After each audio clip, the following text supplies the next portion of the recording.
8 o'clock. That means it's time for a live. Thank you so much for tuning in, as always. I'm going to bring up the live stream here so I can keep track of everything that's going on. Kenny Brown 7, good to see you, Kenny Brown. Gianni, good to see you. Back for another live stream. You know what? I listened back to last night's live. I listened back to every live stream, but I listened back to last night's, and it was a little bit foggy in some parts. So I'm going to plug the mic in this time, and hopefully you can hear me a bit better this time, because this is where it's supposed to be. Harry, good to see you. Whiskey Gaucho, good to see you. Sable Scotch, good to see you.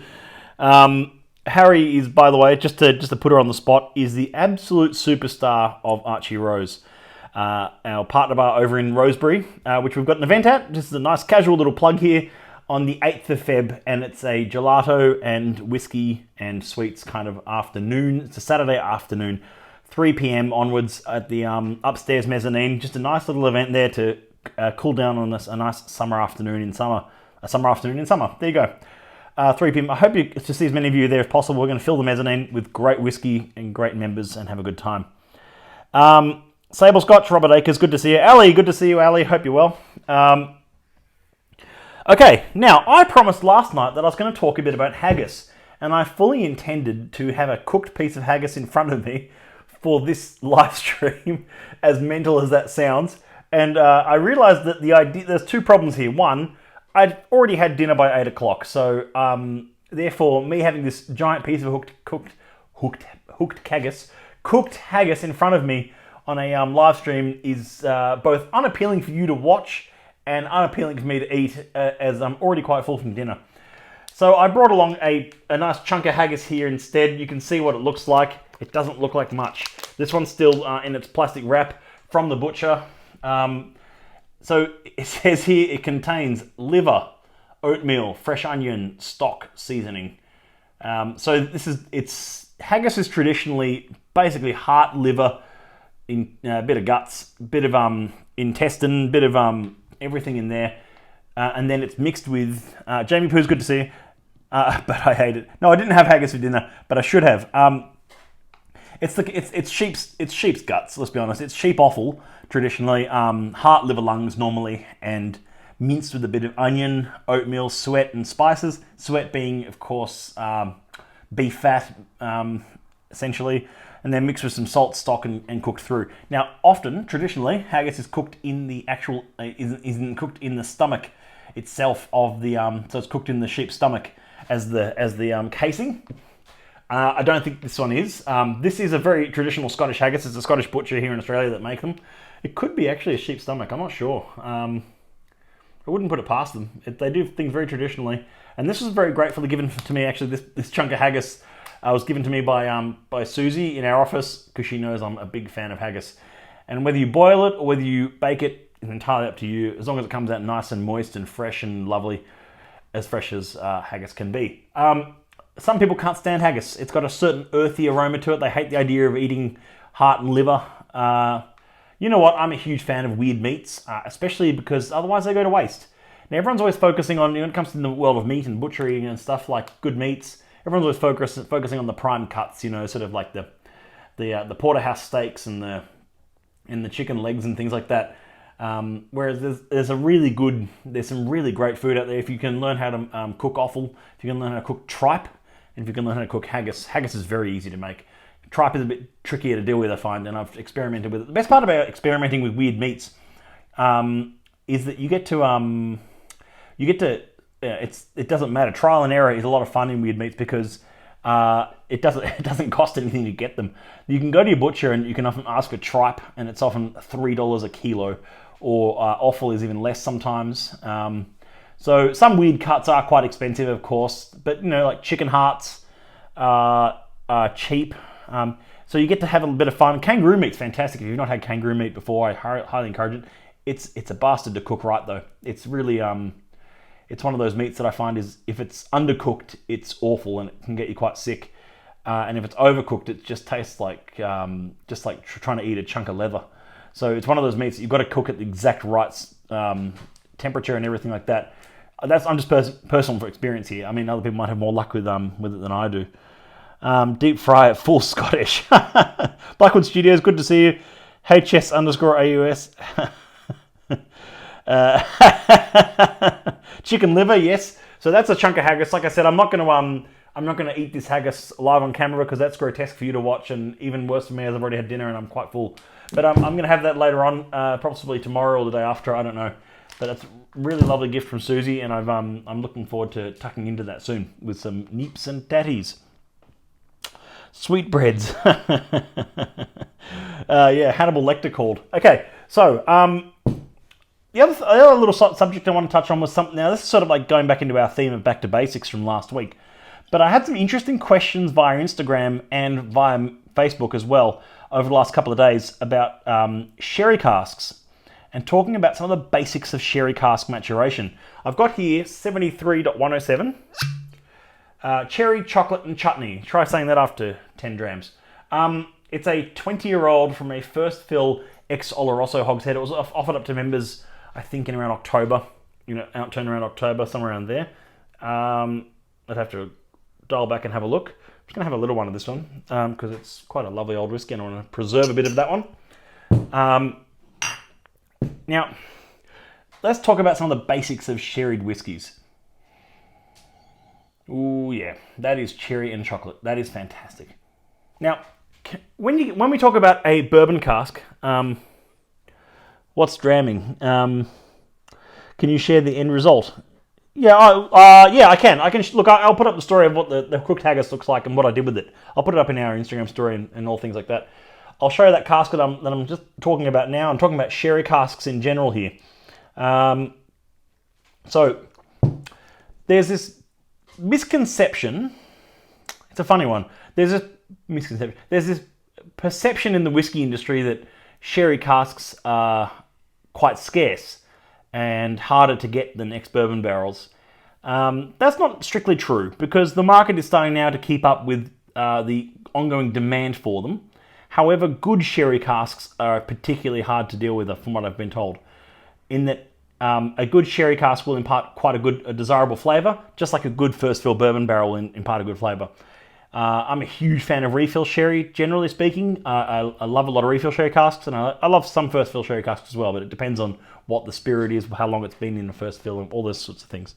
But let's talk about some of the flavour elements to begin with. An ex-bourbon barreled whiskey, which is, anything like that cheeky little number that I was having the other night, which is a first fill ex-bourbon barrel, often has that really rich fruits, vanilla.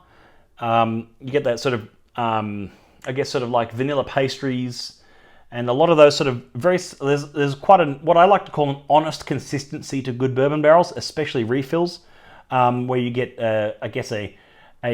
a lovely element of the spirit not being overly encumbered by cask. One of the reasons why I'm not personally a massive sherry cask fan, I've got a lot of sherry cask whiskies in my collection. There are many that I like, but generally speaking, I find a lot of sherry cask whiskies, especially modern sherry cask whiskies, often over-encumber the spirit, and it oversaturates the great spirit with a great cask, but it means it's a little bit too much of the ratio is gone, and we've got too much cask suddenly.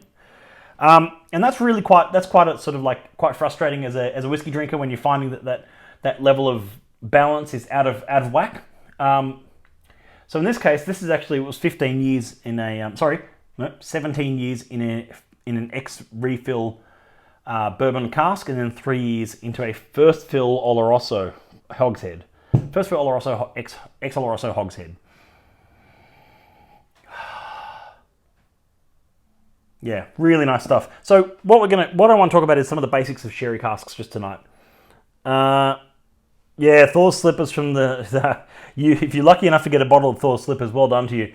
That was one of the most desirable bottlings in the UK, and they released it the same month we did, as it was in Australia.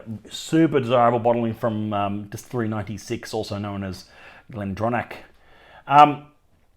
Although I wouldn't be able to know that. I wouldn't know which code it is. But anyway, it's Distillery 96. Cask 30 was Thor's Slippers. Great whiskey. Great example of first fill PX, if I recall correctly. So let's talk about some of the basics of sherry casks then. So the flavour difference with that vanilla notes, sort of top sweet vanilla notes you get from ex-bourbon barrels. The flavour profile that you get from a lot of sherry casks, especially ex-Oloroso, are things like that sort of chunky fruit, raisins. You get often get like a almost cinnamon stick. It's still got it's a bit more sort of fruit driven and a bit more sort of a bit more spice often to it as well, a bit more sort of like a good spiciness to it, which is in a good way, like a very much like sort of like a fruit spice, like a minced tart almost, in a lot of them, which is one aspect of some sherry casks. Others are quite supremely rounded, like a polished ruby of a sherry cask.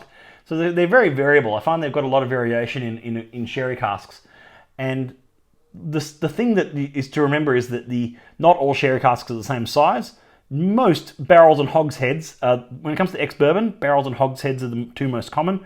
When it comes to sherry casks, it's sort of a mixture, I find these days, of butts, hogsheads, and sometimes barrels, but rarely.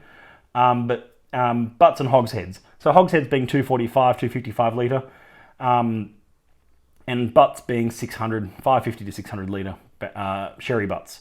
Then they're obviously quite large, and they mature whiskey that's a lower wood to spirit surface ratio, but it's which means that they can often endure a much longer maturation. Often.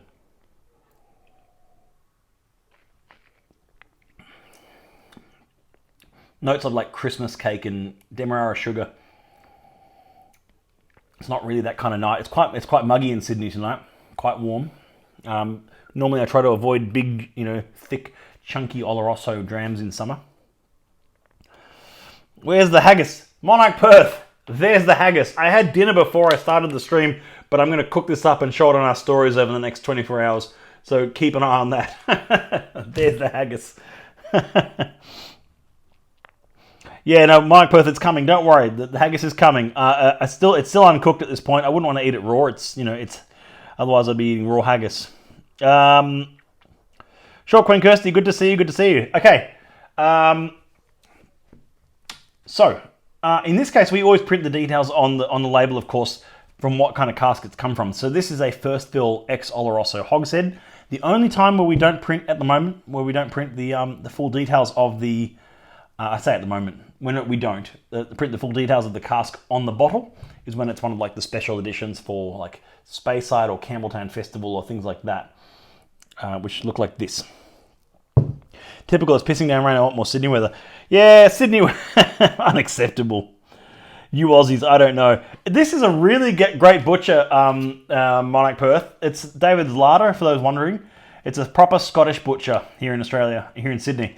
And I think he does some of the best, it's the best Scottish meats in Australia, if I'm being honest. It's fantastic. He does black pudding, square sausage, Scottish bacon, all sorts of stuff. It's really, really nice stuff. If you can check it out. This is not a paid plug. This is not a sponsorship. David's larder. So there's no payment in me saying that. I'll still be buying my meats from him at full price. Don't worry. Fantastic stuff. I think it's about 15 or 18 bucks for the big haggis, and yeah. Oh, by the way, his blood pudding is unbelievably good, and square sausage as well is fantastic. All the good stuff. You're dead to me, man. Wow, that's a big call. I had dinner and I haven't even had a chance to cook that up yet. You watch. I'm going to cook it up and I'm going to get it on here. Don't worry. I know how to cook a haggis. And although I'll be honest, Andrew, our cellar master, is way better at cooking haggis than I am. But this is something that I think I'm going to give a red hot go over the next day. Don't worry, it's only one day. I'm only one day out. I've got to get onto that. Whiskey auction joined. Has Susie cooked any Scottish foods for the S&Bs? I don't think she has, Calte, and she doesn't eat haggis. Or if she does, it has to be a vegetarian haggis. I know she's not a big fan of haggis at all. She thinks it's a bit gross. And I know it's not that unusual though to say that. It's in that you meet a lot of Scots who don't like haggis, and that's perfectly fine. Just as you'd be surprised how many Scots don't know about Scotch whiskey, and you'd think that because someone who's deeply Scottish and is from Scotland, etc. You must know about Scotch whiskey. It's like you're Scottish. And they've probably never drunk it before in their life, and they're in their mid-30s or mid-40s, and they've never drunk whiskey. They're sort of like, oh no, it's not really a thing in my life. Never assume. I mean, it's like tourists coming to Australia and assuming that all Aussies know everything about kangaroos and koalas, and when it's like, yeah, I ride a kangaroo to work each morning. It's like, no, it's like, so yeah, it's kind of it's a misconception that they know everything about whiskey. They don't, and so it's often don't be surprised if they don't. Is it a stuffed capsicum? Yeah. Is vegetarian haggis a stuffed capsicum? That's a really good question. It very well may as well be. It may as well be. I don't know. I think it's just must be like a natural casing with chopped onion, capsicum stuff. I don't know. Or maybe it's got some of that. Maybe modern vegetarian haggis has some of that. What do you call it? What's that vegan? What's those vegan meats called? There's a word for them. I can't remember what it is. You know, like replacement snags and stuff. Like vegetarian vegan sausages. I can't remember what it's called. They're like those GM meats. You know, those fake meats, and there's no animals who are harmed in the production of these meats. I can't remember what they're called though. There's a word for it. There's like a single word for it. If anyone wants to say the word. Sheep are made of vegetables. Yeah, okay. Impossible meat. That might be the one. Yeah, impossible meat, or yeah, something like that. That might be the word. That might be the word.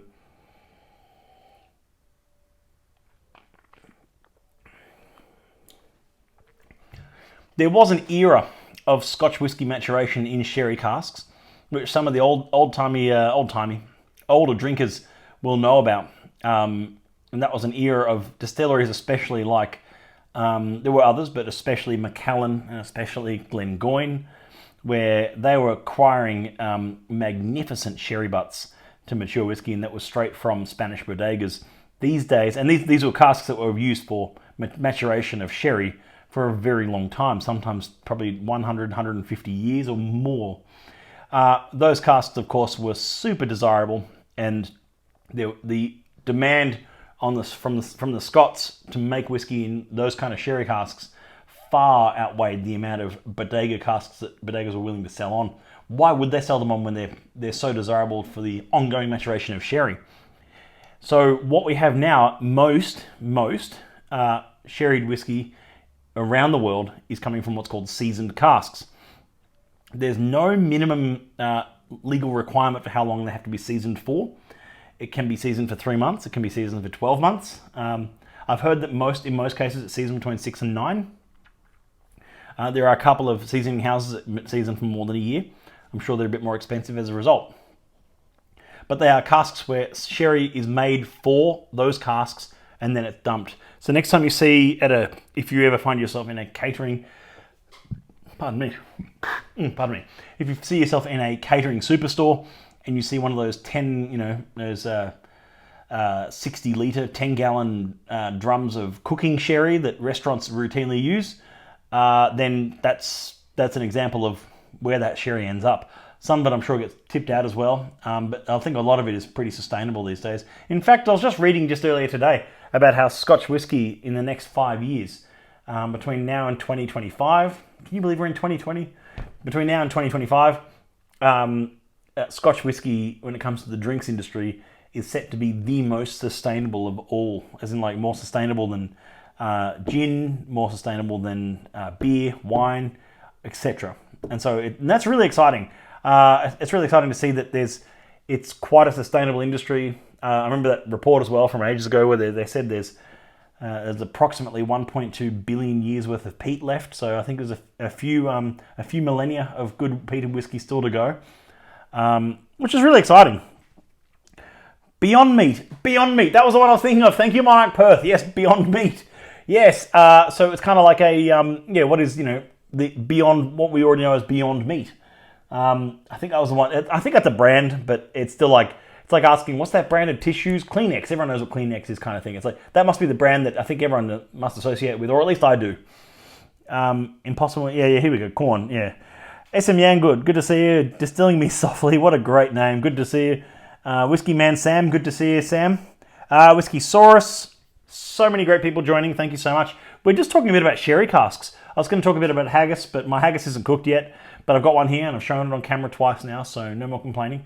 And I'll just talk a bit more about some of the background of sherry casks. So that's why, going back to that point of how some distilleries, especially distilleries like Macallan, had sort of a bloodline of great bodega sherry casks, which is why, and we're talking like 1950s, 1960s especially, which is why if you see some of those Macallans from the 1960s, their value is ridiculous these days. And we're talking bottles of whiskey that sold for probably a few $100s back in the day and are now worth in the tens and tens of thousands of dollars. That does happen to some bottles from time to time, and that's because they are some of the most desirable sherried whiskies on earth. I'm in a very privileged position where I've had the opportunity to taste a few of those whiskies from that era of Macallan and a few of those whiskies from that era of Glenfarclas. And it's sort of, well, I've tasted probably 1% of what our Cellarmaster has when it comes to Glenfarclas, that's for sure. But some of their, if you taste a Glenfarclas, like a family cask, if you get the opportunity to taste a family cask from, say, like the 1960s, especially things like the 64, amazing, 68, amazing, things like that, those are like proper old, you can tell they're proper old school sherry butts. And even if they refill, my God, they're just outstanding. But that's not to say that whiskies now out of sherry casks are in any way inferior. They've just changed. The profile's changed. And if I'm being honest, I think it's actually a bit more spirit driven and a bit more sort of closer to where a bourbon barrel is in that it's a bit more honest. I know it's a bit of a cop-out word, but I really do find most bourbon barrel whiskies to be a bit more accessible, honest, and not trying to hide behind a thick Oloroso finish, or an Oloroso cask, or anything like that. And I think that's really quite important to distinguish here, which is why if I see a whiskey, like if I see one of our casks from 39, from 68, from so many codes, 76, codes like that, and I see it's in a refill or second fill or refill bourbon barrel or bourbon hoggy, I'm all over that. That's just got my name all over it because I know that that's had some proper maturation. It's going to be spirit driven. It's going to still have lots of cask influence. There's not going to be a hint of new make, of course, because it is properly matured. It's matured to when it's ready, not when it reaches a certain age. All those kind of things. Gang Goidel joined. Gang Toilet Rolls Eyes. Gang Goidel. Good to see you, gang. Hope you're well. So that's sort of my points on sherry casks. So for those who are unaware and those who are newer to the scene, most whiskey, a lot of whiskey, is a maturation. It's like single malt whiskies, I should say, is a mixture of bourbon casks and sherry casks all put together, and that's fine. That Glenmurray 15 I was holding up yesterday proudly exclaims that it's a mixture of bourbon and sherry casks. It doesn't say first or second or refill. It's just a mixture of what works for the recipe. Blended and vatted together. We're not allowed to use the word vatted, but mixed together to create... No, I'm just kidding. Vatted's a bit of a funny word in Scotland when it comes to Scotch whisky. The SWA don't like that word. And brought together to create a homogenized product at 40% ABV. I loathe to say this because it's one of those lines that you often hear people say, and I groan every time I hear it. When people say, oh, they taste a 40% whiskey, and they say, or 43% especially, or 46, this would have been so much better at cask strength. No, don't say that. See, it's one of those things, it's like, you say that line, it's like, anyway, I'll get onto that. That can be my next rant point. I actually want to write about this at some point as well. I'll do an article on Whiskey Wise about this as well. Really, that's all I've got tonight. About 25 minutes of goodies and talking about a little bit about haggis, which I haven't cooked yet, as you can see, but I should wrap it up and get that back in the fridge. And talking a bit about some of the basics of sherry casks. So you've got the most common you'll see, of course, are ex Oloroso and ex PX, Pedro Jimenez. PX is generally a bit on the sweeter side. Oloroso is a bit sort of on the rounded side, rounded sort of chunkier fruits. The PXs you often find, not always, but often find on the sort of the sweeter white sugary side. Or even brown sugar, like sweet sort of Demerara brown sugars. And of course, then the cask size is the other element. Oloroso or PX, barrel, hogshead, butt are the three most common. There are, of course, other sizes, but we don't see too many of those, like port pipes and things like that. I could do a whole episode. We should do a whole episode on cask sizes. That's a lot of fun, especially if you want to really nerd out. That's all from me tonight. Have a great evening. Have a good dram. If you're watching this on Instagram, thank you so much for watching live. I really appreciate it because then I get to answer your questions. Well, Fino, yes. Fino, Rob. Fino and Manzanilla, they're two other more common ones. There are, of course, other sherry types as well that I haven't talked about. But Fino and Manzanilla are the more sort of like white sherries that are lovely sherries, but don't often make for great whiskey casks. Whiskey producers tend towards Oloroso and PX for two reasons. They produce a desirable character which Fino and Manzanilla don't normally. This is why you don't see too much of whiskey matured in those casks, and when you do, it's very, very hit or miss. And the second reason why Scottish producers use mostly Oloroso and PX is because that's the bulk of the trade, and that's where the casks are available, and that's why the casks are cheaper.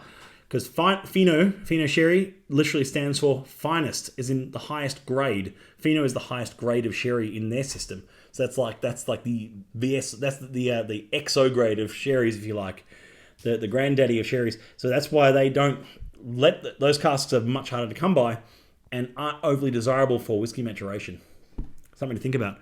Palo Cortado, of course. Palo Cortado is a again. Lovely actual sherry Palo Cortado. If you get a chance and you're at a nice bar and they have a Palo Cortado sherry on the menu in the digestive section, at the end of the menu somewhere, order a glass of good Palo Cortado. You can have a lovely sherry out of that. I encourage you to try and drink sherries, and discover the flavors in the actual sherry. Again, Palo Cortado does not make for great whiskey maturation. There's a reason why producers don't use it. There have been, again, some whiskies out there. There's a Bunnahabhain, there's a few others. There was a Aaron that was from an ex-Palo Cortado that make for fun finishes of a whiskey, not full maturation. They make for a fun finish, but they do not make for great long maturation. Muscatel, of course, is a different type of cask entirely, which was a question earlier. Sorry. Okay, that's all from me tonight. Thank you so much. If you were watching this live, I really appreciate it because I get to take your questions, as I said. Otherwise, you can watch this up in the Instagram stories tab on your top left of your phone. Or you can watch us on YouTube. Please subscribe to us on YouTube. Scotch Malt Whisky Society Australia. Hit the subscribe button. It means you don't miss any videos, and we put more stuff up on there outside of just the live streams. So I really appreciate it, and I'll see you soon. One last comment from Malia Barry. Can we still say sherry anymore? I heard soon that we won't even be able to call beer. Yes. Well, if it's from Australia soon, and I think that's why Australia has, let's be honest, that's why Australian industry has a pair of casks, APERA. But no, we